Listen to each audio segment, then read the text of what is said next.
Hi everyone, my name is Morgan. Welcome back. We are going into one of my favorite sideline glute exercises. I have a beautiful yoga block here with me. If you're doing this from home and you don't have a block, you can do a book, you can do a pillow. It doesn't have to weigh much, truly doesn't have to weigh much. You don't want something super heavy, but you can kind of find household items if that feels good on the leg, again, if you don't have the yoga block. So how we're going to prep ourselves, we're going to start laying on our one side. You can choose left or right, whatever feels more comfortable for you. For me, I like to be on my right. We have a couple of setup options. So coming down, first option is laying yourself all the way down on the floor. Your head is supported by your bicep. Your legs are in 90-90, so 90 degrees from the hip, 90 degrees with the knee. Second option, if it feels better to be a little more propped up with your hand.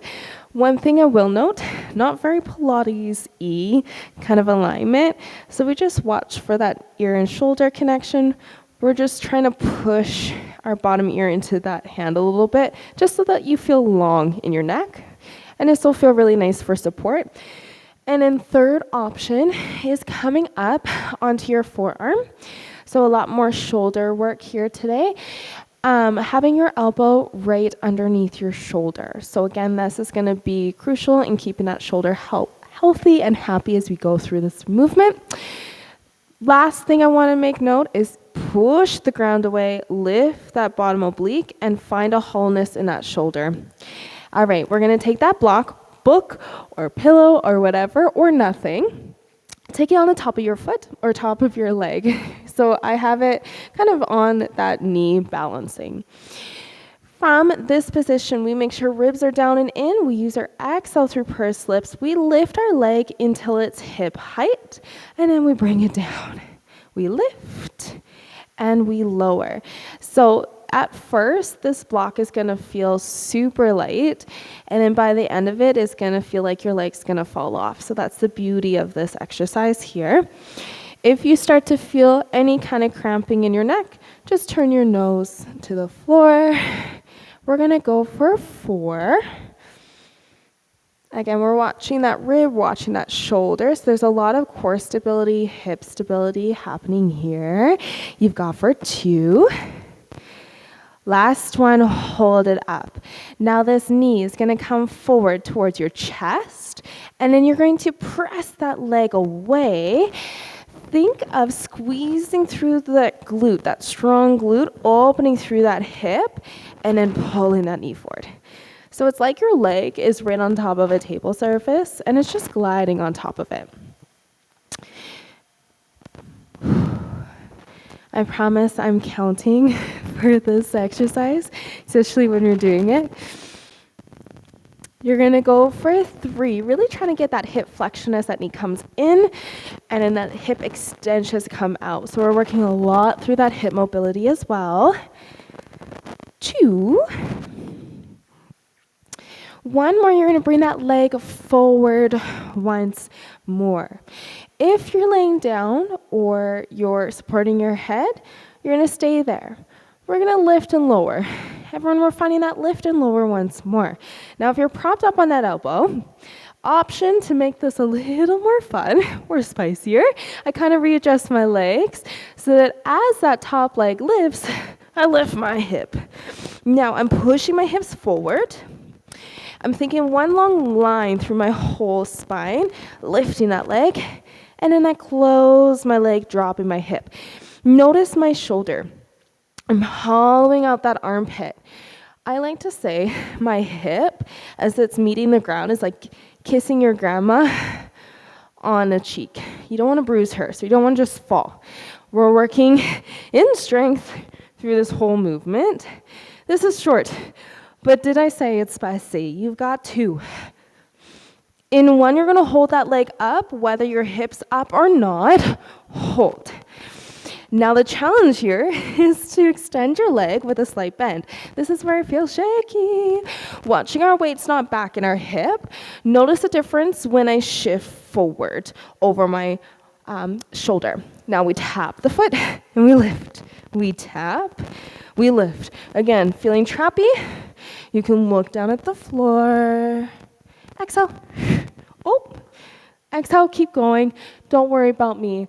Just in case you're wondering if Pilates instructors are perfect, we're not. You've got for 3. Can you bring that top arm up for 2? For 1 to finish, you're gonna thread the needle down and up. If you're laying yourself down or staying with that bottom hip down, you're still gonna twist your torso. It's just gonna look a little different, okay? You're gonna give me 4. 3. Ooh, 2. And 1 more. And release.